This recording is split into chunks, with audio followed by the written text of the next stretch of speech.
Assalamualaikum warahmatullahi wabarakatuh. Alhamdulillah, alhamdulillahilladzi arsala Muhammadan mubasysyiran wa nadhira wa da'iyan ilallahi bi'idnihi wa sirajan munira. Ashhadu an la ilaha illallah wahdahu la syarikalah wa ashhadu anna Muhammadan abduhu wa rasuluh.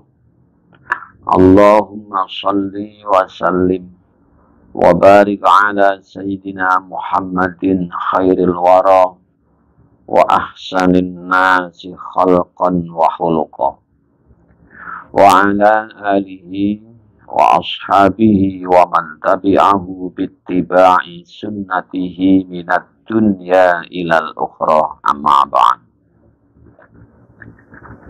Anak-anakku sekalian, siswa-siswi Madrasah Aliyah Negeri 1 Kota Pekalongan, dan Bapak Ibu guru serta para pemirsa yang dimuliakan Allah Subhanahu wa Ta'ala. Yang pertama, kami mengajak mari kita bersama-sama memanjatkan puji syukur, mengaturkan rasa terima kasih kita kepada Allah Subhanahu wa Ta'ala yang telah memberikan begitu banyak karunia kepada kita semuanya, yang berupa karunia sehat badan, sehat akal kita.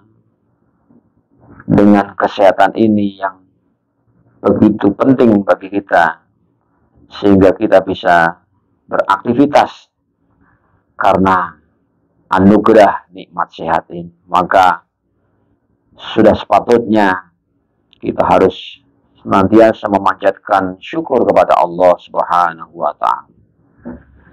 Selain itu masih banyak karunia Allah, nikmat-nikmat yang lain yang tentu tidak dapat kita hitung satu persatu, karena saking banyaknya Allah menganugerahkan nikmat kepada hamba-hambanya. Hadirin dan anak-anakku sekalian, para pemirsa yang dimuliakan Allah Subhanahu wa Ta'ala, tidak lupa sholawat serta salam semoga senantiasa tercurah dan terlimpah dari baan junjungan baginda Nabi Muhammad Shallallahu Alaihi Wasallam. Mudah-mudahan kita semuanya ini termasuk tercatat sebagai pengikutnya, sebagai umatnya yang selalu melaksanakan sunnah-sunnahnya, membuktikan rasa mahabbahnya dengan menunaikan apa yang dituntunkan oleh baginda Nabi Muhammad Shallallahu Alaihi Wasallam. Dengan demikian pantas kiranya kalau kita selalu berharap memperoleh syafaatnya, dan semoga Allah mempertemukan kita dengan sosok figur yang kita cintai, yang kita teladani kelak di hari kiamat, dan semoga kita masuk surga bersamanya, tentunya dengan syafaatnya di yaumil qiyamah. Amin ya rabbal alamin.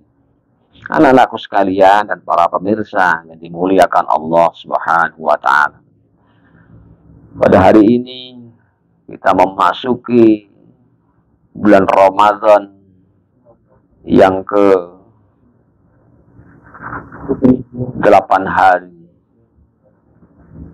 Mudah-mudahan puasa kita, ibadah kita di bulan Ramadan ini diterima oleh Allah Subhanahu wa Ta'ala.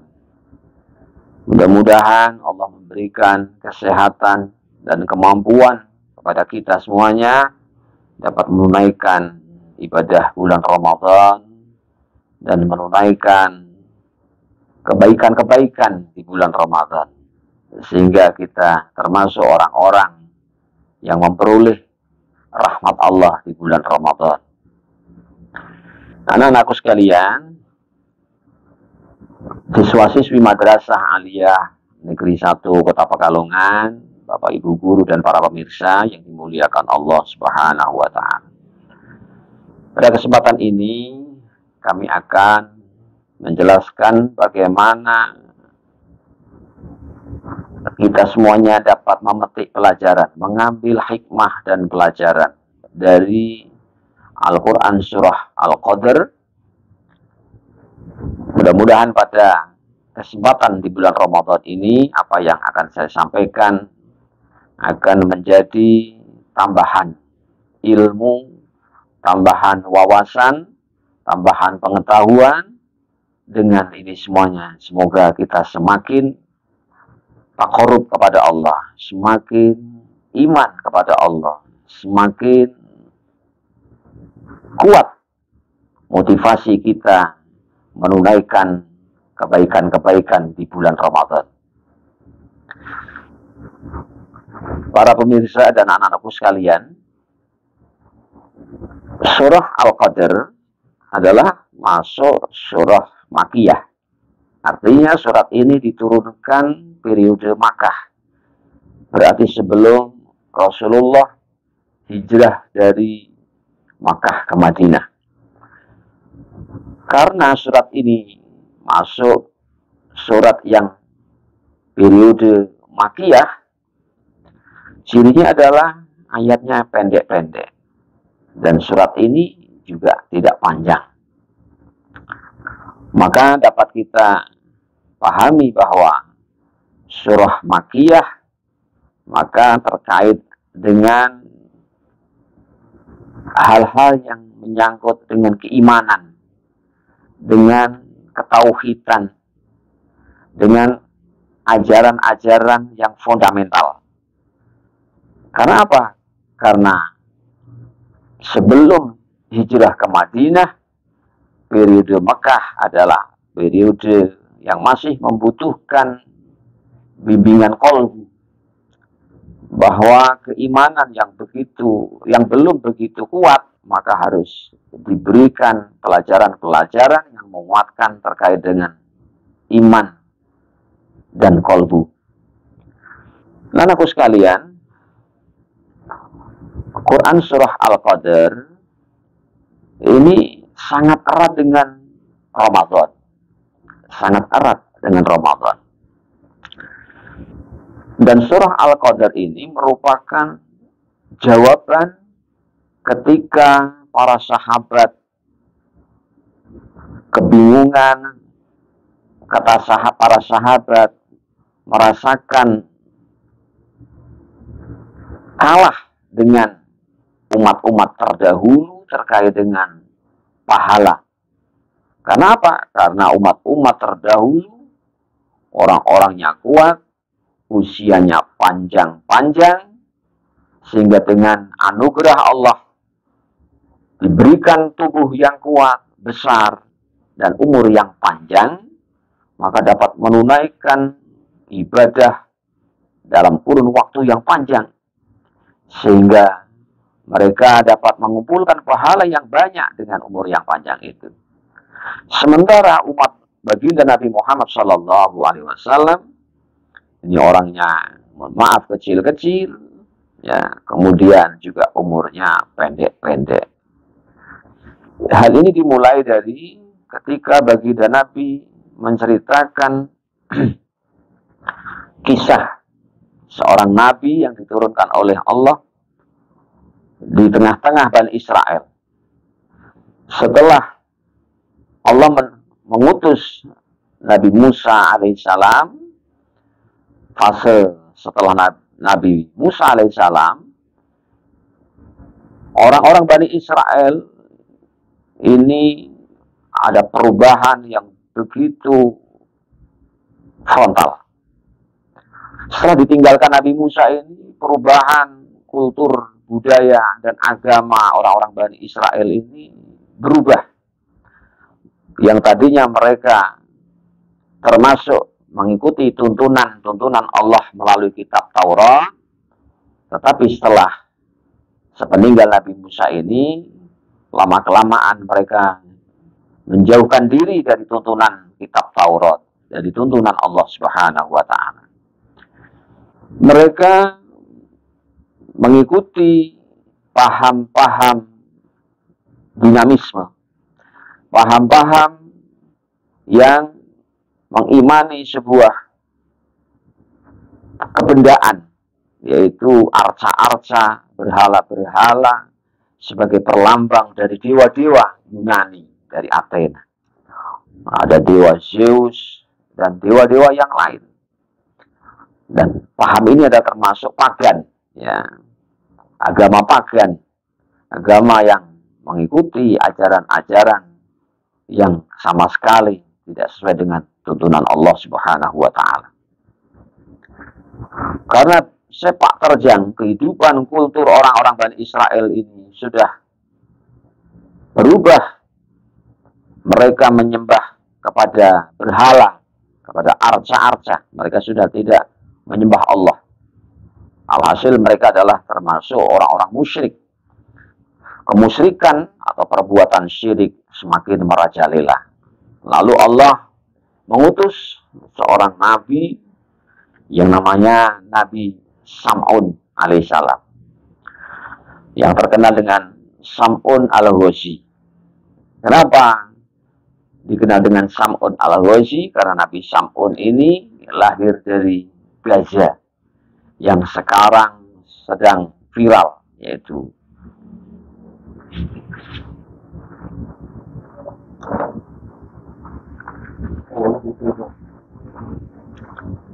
Saya bilang dari Sam'un al-Ghazi.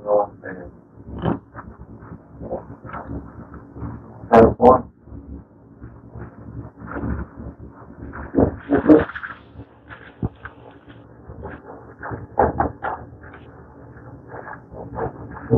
Saya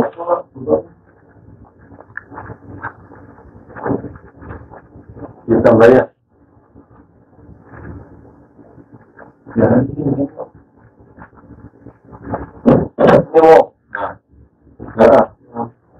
Saya dari Sam'un al-Ghazi.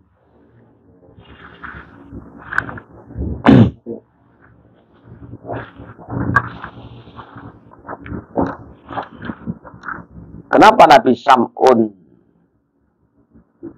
dijuluki Al-Ghazi? Karena beliau ini lahir dari tanah Gaza yang sekarang lagi viral, yaitu Gaza Palestina, yang sekarang sedang menghadapi peperangan dengan kaum Bani Israel.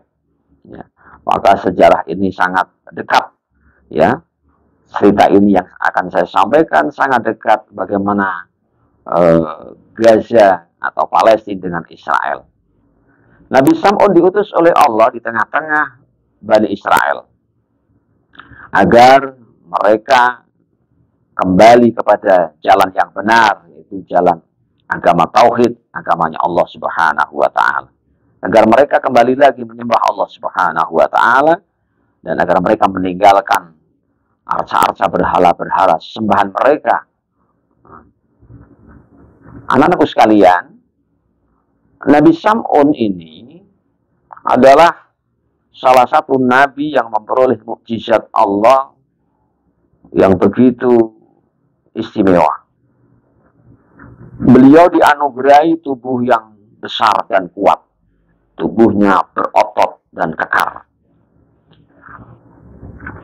Nabi Sam'un al-Ghazi ini tidak pedas atau senjata tajam. Dia tidak bisa digores oleh senjata tajam apapun.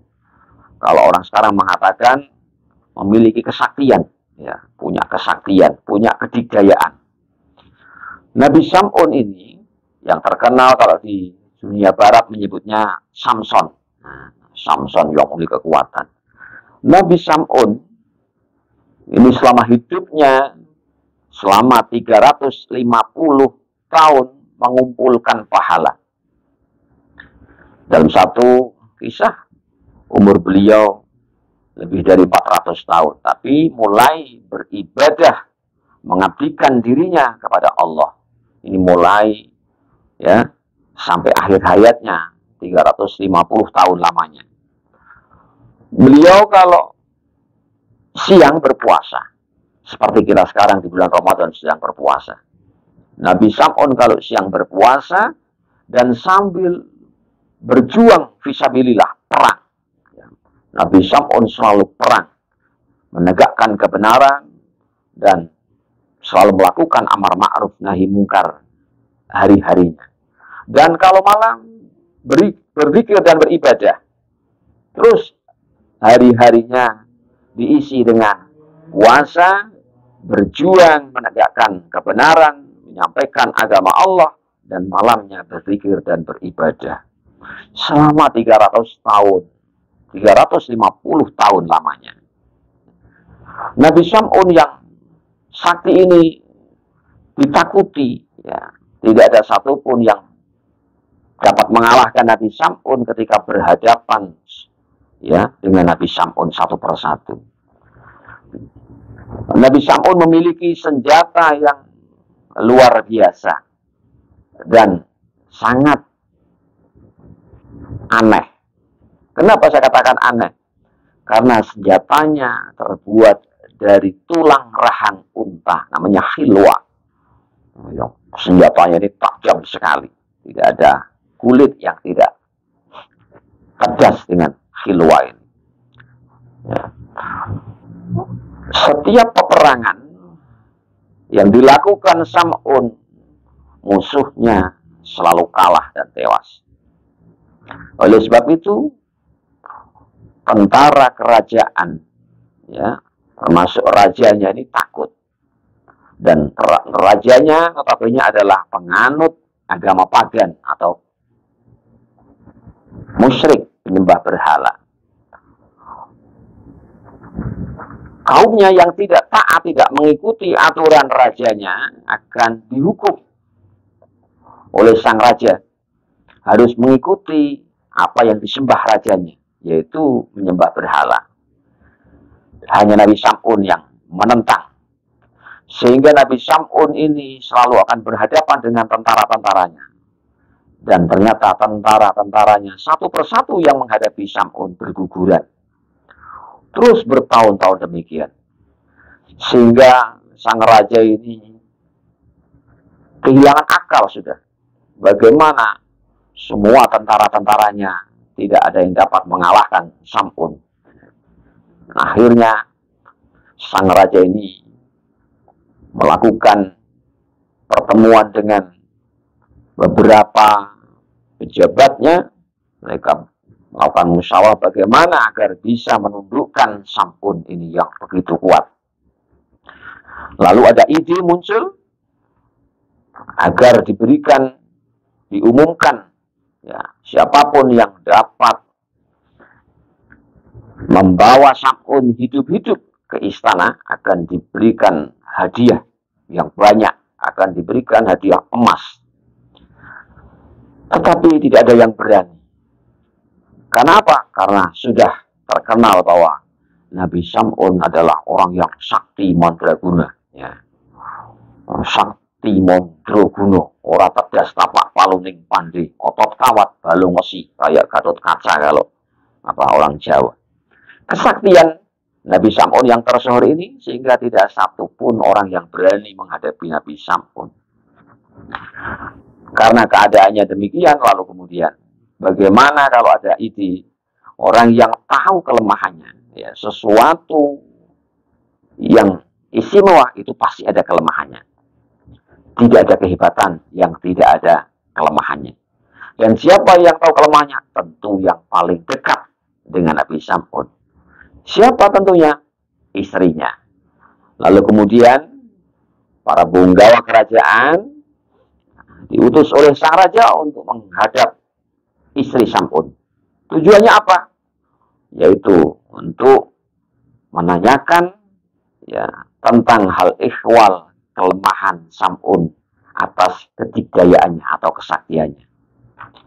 Mengorek kelemahannya apa Nabi Sam'un begitu sakti, ya, ajian apa, ajimat apa yang dikenakan sehingga Sam'un begitu sakti, ya. Nah, menemui istrinya dan memberikan iming-iming, ya, agar nanti istrinya mau menceritakan akan diberikan hadiah emas yang banyak dan sebagainya. Ternyata ide ini cemerlang, ya, Karena apa? Karena perempuan memiliki karakter suka kepada keindahan dan harta. Termasuk istri Sam'un akhirnya tergiur dengan iming-iming harta yang banyak itu. Iming-iming emas yang banyak. Ya, akhirnya menyepakati istri Sam'un mau, dan kemudian ketika pada satu malam istrinya mulai melakukan pendekatan kepada Sam'un, menanyai tentang hal ihwal kesaktiannya, termasuk kelemahannya. Nabi Sam'un sadar bahwa ini satu mukjizat yang tidak boleh disampaikan kepada orang-orang, ya. Namun karena didesak oleh istri, ya, didelah oleh istri, inilah kelemahan seorang laki-laki atau kaum suami. Biasanya ketika didesak oleh kaum wanita, oleh istrinya, ini akan jatuh, ya, akan kalah. Contohnya adalah termasuk Nabiullah Adam alaihissalam, ya, ketika meminta agar mau mencicipi buah yang dilarang oleh Allah di dalam surga. Pada saat itu baginda Nabi Adam termasuk kekeh atau kuat. Karena apa? Karena sudah diingatkan oleh Allah, wala taqraba hadhihi syajarah fatakuna minadh dhalimin. Janganlah kau dekati pohon ini kalau kamu tidak ingin menjadi orang yang zalim. Pesan wasiat Allah ini dipegang baik-baik oleh Nabi Adam. Nabi Adam tidak berani, ya, menentangnya. Tetapi karena hawa sang istri yang mendesak, atas dasar propaganda Azazil atau iblis yang mencoba memberikan nama terhadap buah yang dilarang itu sebagai propagandanya untuk menggiurkan, ya, agar Adam dan Hawa ini tergelincir dalam dosa dan kesalahan. Maka Azazil atau iblis ini memberikan nama buah yang terlarang, yang pada saat itu Allah pun tidak menyebut nama buah itu. Wala taqraba hadhihi syajarah fatakuna minadh dhalimin. Tidak ada nama buah yang disebut di situ. Di dalam Quran, di dalam kitab-kitab tafsir, baik itu tafsir Al-Jami' li Hakamil Quran, tafsir Al-Qurtubi, tafsir Al-Maraghi, tafsir Ibnu Katsir, sepakat bahwa buah itu tidak ada namanya. Adapun nama buah itu yang memberikan adalah Azazil atau yang menyebutnya iblis dengan nama khuldi, yaitu dari kata kholada yang artinya abadi atau kekal. Yang disampaikan kepada Hawa dan Adam bahwa buah ini adalah buah kekekalan atau buah keabadian. Siapapun yang akan makan atau mencicipinya, maka dia akan abadi dalam keadaannya. Kalau dia seorang laki-laki yang ganteng dan gagah, maka dia akan tetap abadi dan gagah dalam ganteng dan kegagahannya. Kalau dia seorang wanita, kalau dia cantik, dia molek bahenol, maka dia akan senantiasa abadi dan kekal dalam kecantikannya dan kemolekannya. Inilah yang menjadi tergiur. Kenapa Hawa kemudian mendesak baginda Nabi Adam alaihissalam untuk mencicipinya. Ya. Sekali lagi, baginda Nabi Adam kekeh kuat dengan wasiat Allah, wala taqraba hadhihi syajarah. Tetapi karena desakan wanita, ya, mungkin dengan kata-kata yang kata-kata yang membujuk, dengan rayuan, kata-kata yang mendesak, Mas, demi saya, ayo kita nyicipi. Kalau Mas nggak mau, berarti Mas nggak cinta dengan saya. Nah, mungkin kata-kata seperti ini yang menjadikan Nabi Adam akhirnya iba dan mengalah. Akhirnya keduanya mencicipi.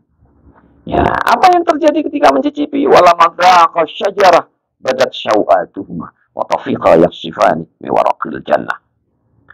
Begitu mencicipi, bukan makan, kalimatnya tidak akalah tapi dako. Dahulu itu mencicipi. Begitu mencicipi buah itu, seketika badat syau'atuhum, rontok, hancur berkeping-keping. Pakaian yang dikenakan, pakaian surga yang dikenakan baginda Nabi Adam dan Hawa, rontok, berkeping-keping, hancur, sehingga telanjang bulat.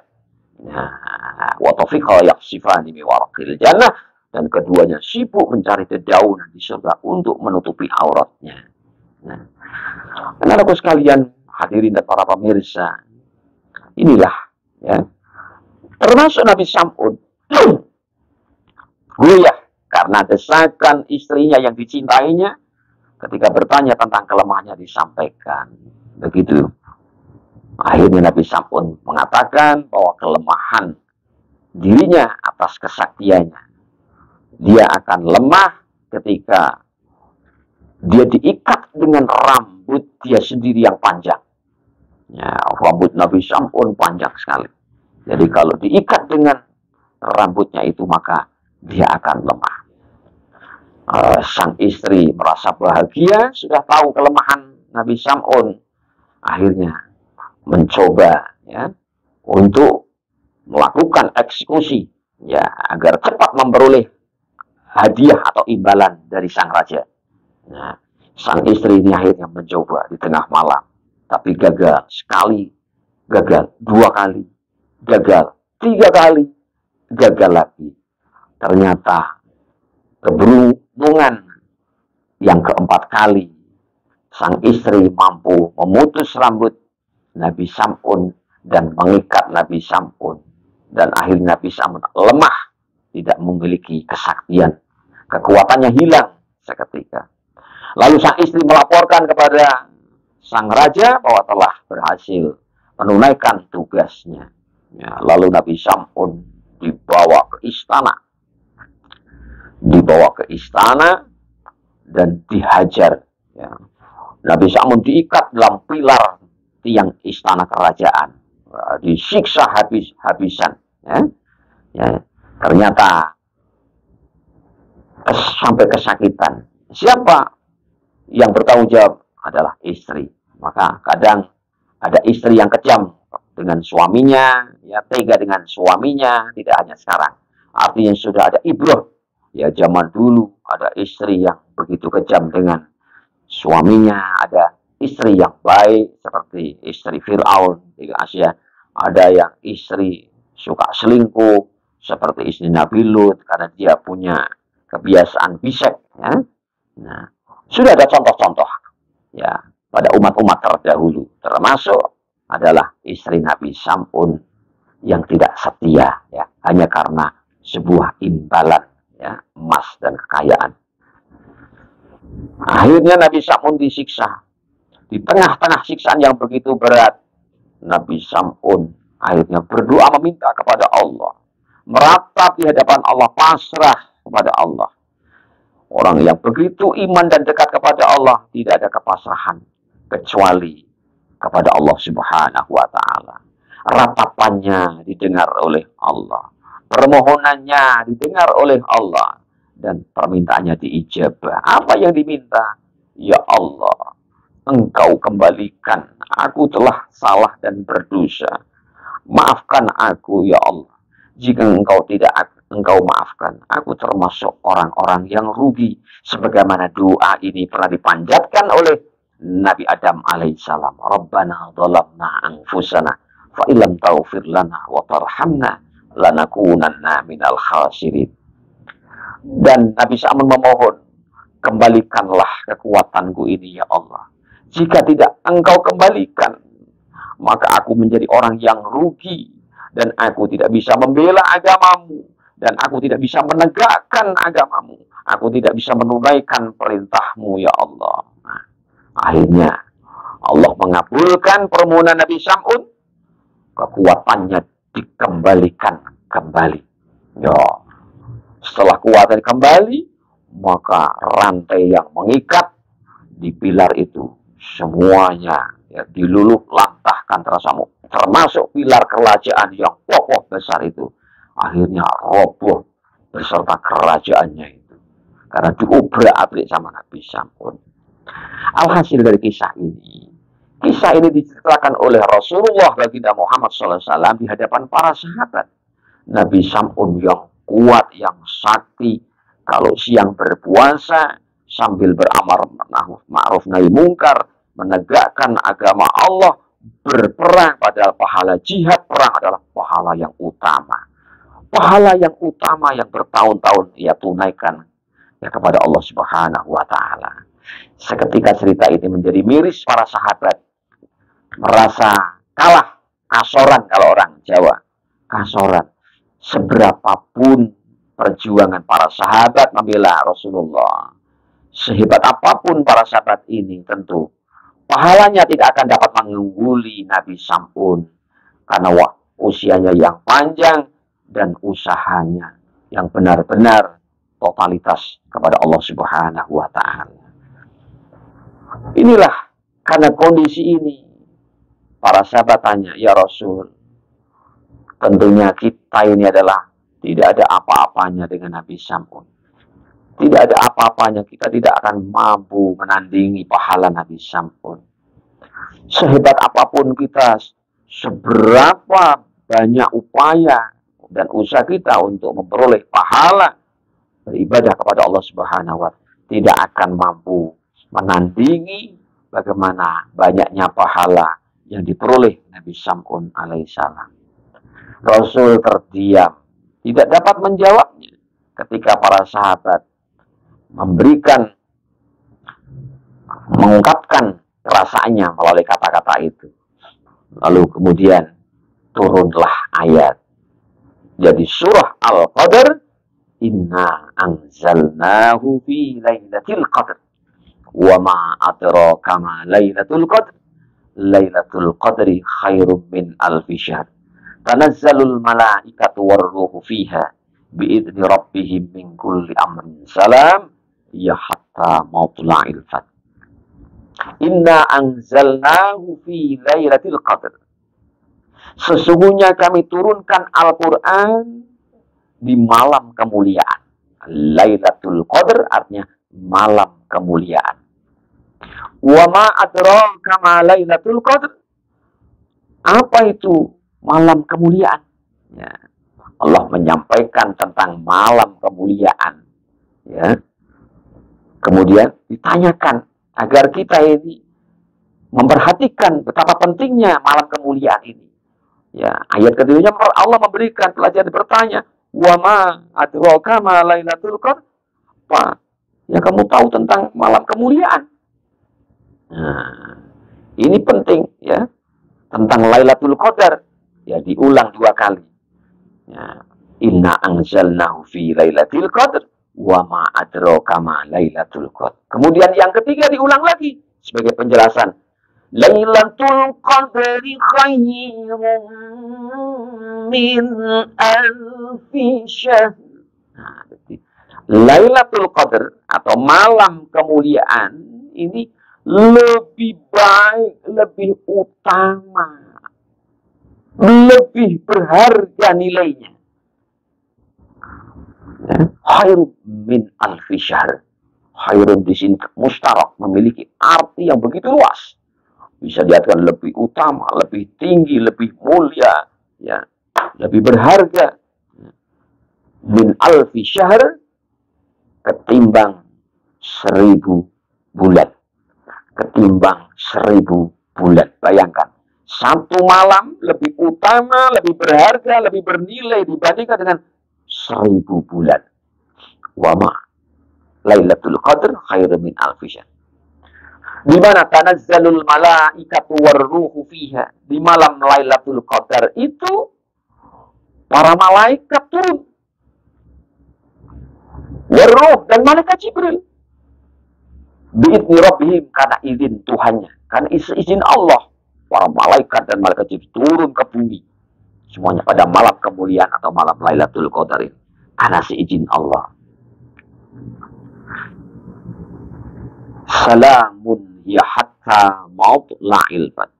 Sampai kapan para malaikat ini turun ya dari langit ke bumi ini ya dengan membawa ya kesejahteraan ya.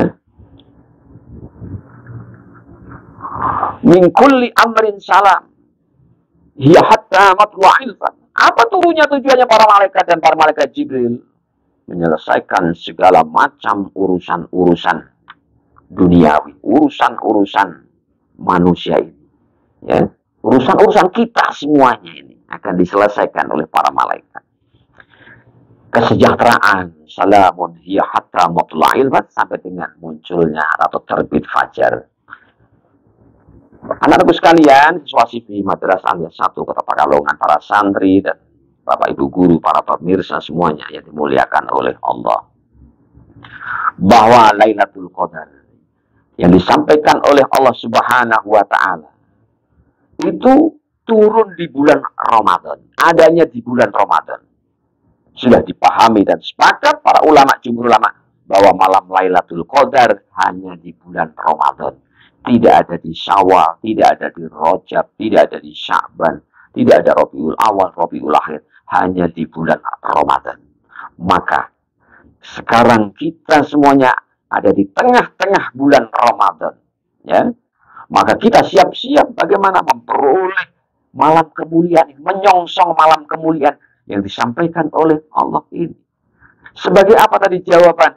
Jawaban untuk para sahabat umat baginda Nabi Muhammad yang umurnya pendek-pendek, ketika di bulan Ramadan ini beribadah dengan sebaik-baiknya, melakukan kebaikan-kebaikan, menunaikan ibadah tengah malam di bulan Ramadan dan mendapati Lailatul Qadar, maka kebaikan yang ia tunaikan, ibadah yang dia lakukan di bulan Ramadan itu diberikan pahala kemuliaan yang melebihi ibadah daripada 1000 bulan.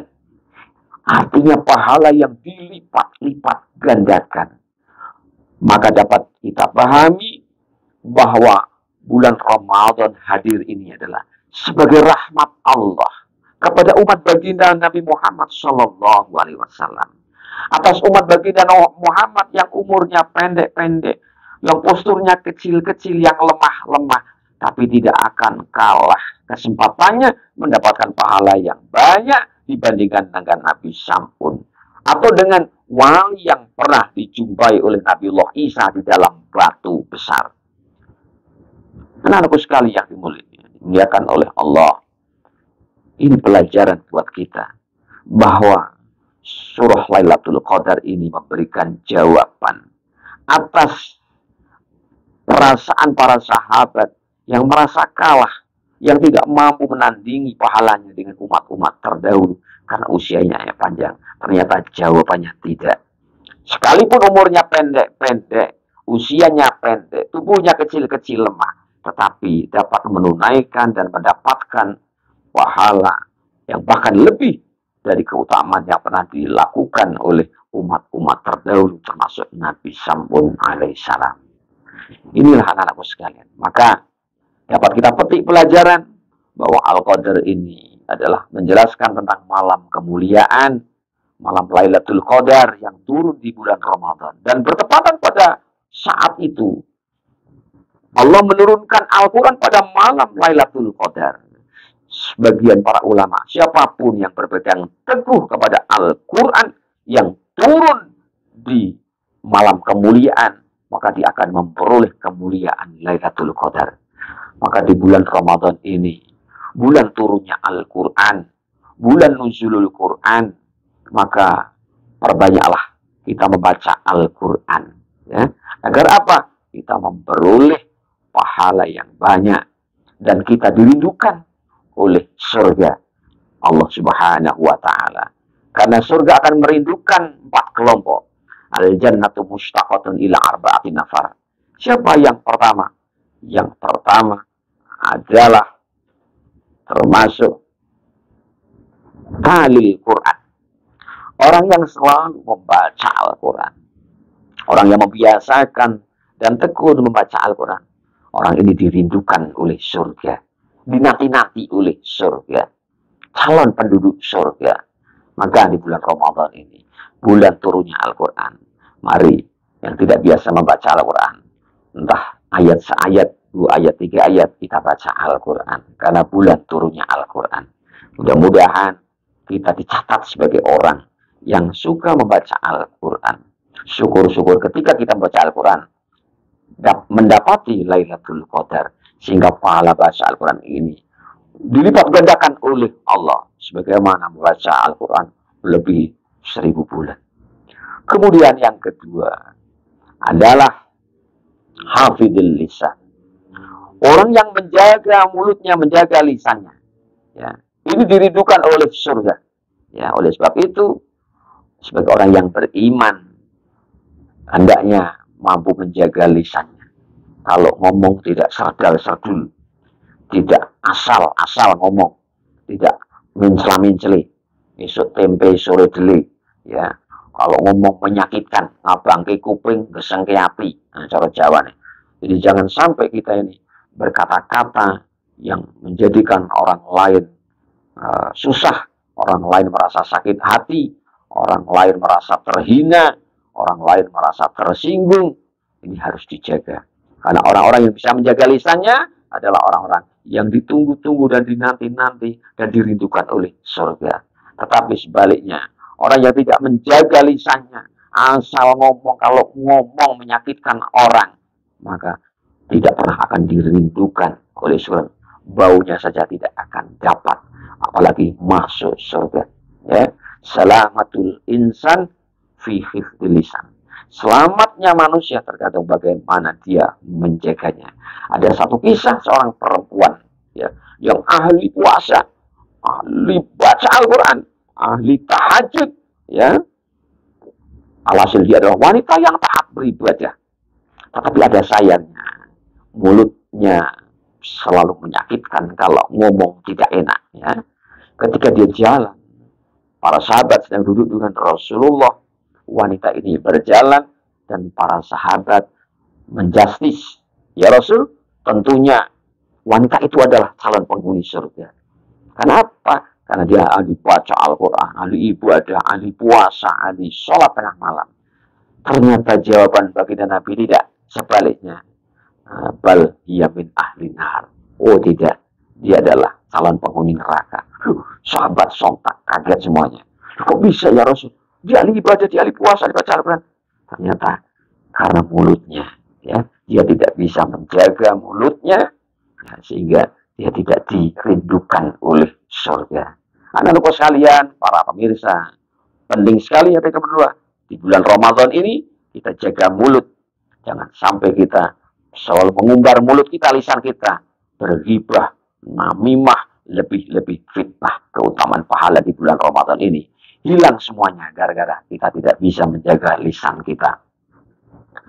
Kemudian yang ketiga adalah mut'imut ta'am atau mut'imul ji'an. Orang yang memberikan makanan kepada orang-orang yang lapar. Ya. Orang yang selalu berbagi makanan dengan orang-orang yang lapar. Tidak bisa makan. Mereka yang kelaparan, mereka yang tidak beruntung, mereka yang rezekinya pas-pasan, sering kurang-kurang makan. Dan orang yang berlebih ini selalu memberikan. Inilah orang yang akan dirindukan oleh surga. Karena senantiasa memberikan makanan kepada orang-orang yang lapar. Nah, tentunya yang pas adalah kalau kita ingin menjadi orang yang dirindukan oleh surga, maka sering-sering kita berbagi makanan kepada orang-orang yang lapar. Kita harus tahu sekeliling kita, tetangga kita, sebelah kanan kiri kita, depan belakang kita, siapa yang lapar. Itulah yang perlu kita berikan makanan agar mereka jangan sampai kelaparan. Tentu itu sulit ya untuk mencari siapa yang lapar di tengah-tengah masyarakat kita.